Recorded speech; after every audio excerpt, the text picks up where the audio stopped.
Good morning. Welcome to Frank's School.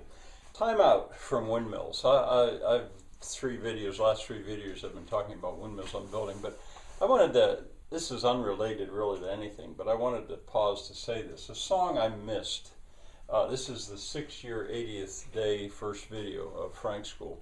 The song came out around 1968, I think, or something like that, and how I missed it was well, at least part of it, was that I was living in Brazil in the hinterlands, in what's called the sertão. No television when I got there. It arrived while I was there to the town. I never listened to the radio.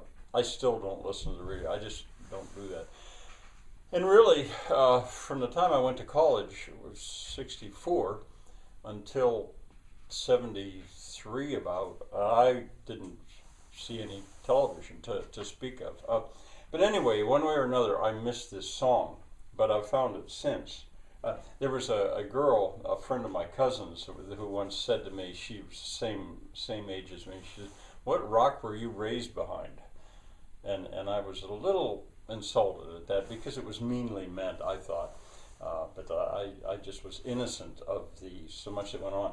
But I was watching Ken Burns' documentary on the war in Vietnam, and a remarkable work. Something that maybe I'm thinking a little bit about devoting a bunch of videos to that. The war in Vietnam is something that I, like so many other people of that time, just have not wanted to talk about it for various reasons. I think that actually often happens to people that get involved in something traumatic like that. But in any case, Ken Burns' documentary has brought it to the forefront. And I've been sort of reluctantly even watching it because all these memories would well up. But I finally settled in and started to watch it. And I've been watching episode 6, which was, I think, up to about 1968, right when I was graduating from college. I mean, I was right in the heart of that time. Now saying I wasn't watching television or listening to the radio doesn't mean I wasn't aware of what was going on. I was very much aware of what was going on through magazines and newspapers and stuff. But that's kind of another matter. In any case, I got to the end of it, and it was the middle of the night. I often wake up at 2 in the morning, 3 in the morning, and I was watching it and nodding off. It had a big effect on me, but I was nodding off and was coming to the end, and the credits started to run. And suddenly I woke up, or came back awake, and I thought, what's that? What's that music? And I was, it was like in a fog. I didn't recognize it, but I did recognize it, I thought. At the time, I didn't even formulate this, but it sounded like it was baroque music. Baroque, before classical, Bach, Handel, Vivaldi, that kind of stuff. And yet I was hearing a Hammond organ. And I thought, that's some piece of baroque music, I think. And then the vocal started, and the vocal was not remotely like baroque music. And so I was really puzzled. And I listened to it, and by the morning when I woke up, I said, I'm going to find out what that was. What was that music? I remembered. And I researched it. It took a little while. But eventually I found that it was a song called A Whiter Shade of Pale, which is the song that I had missed. Don't think I had ever heard that song, even though it was enormously popular at that time. But you see, I was being raised behind a rock. And one of the reasons I'm taking my time to tell you this is because what I recognized about it was baroque. It was one of those instances where baroque music showed that it has never died away. It has an effect which is, well, a little hard to explain. It's so predictable, the chord changes, and so much about it is so predictable it almost has a comforting sense, because you sort of know what's coming in a way. It gives a sense, classical music also to a certain extent, but baroque music, it gives you a sense of a civilized world that is in order. something that then, I talked about this elsewhere in the course, that by the Romantic era, this stuff was breaking loose, but it still existed. And apparently that song, one of the reasons it was so popular at its time was because of that comforting effect that the baroque progressions and steady descending bass had. You know, I looked into the composition of it because I was onto it. I wanted to know. I was real curious. I liked it.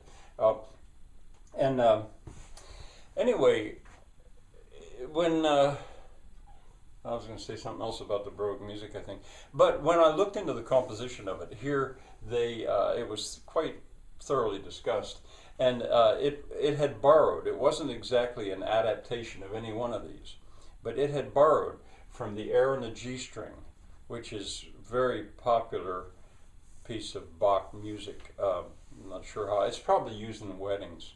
It's a calm like that. A lot of baroque music is extremely lively, but not this.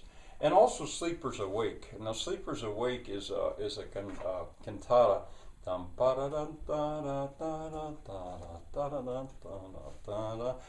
That's the bass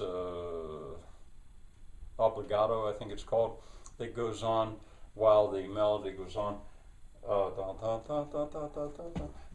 Anyway, Sleepers Awake was there. These I knew, and I thought, oh, okay, no wonder I thought I recognized it.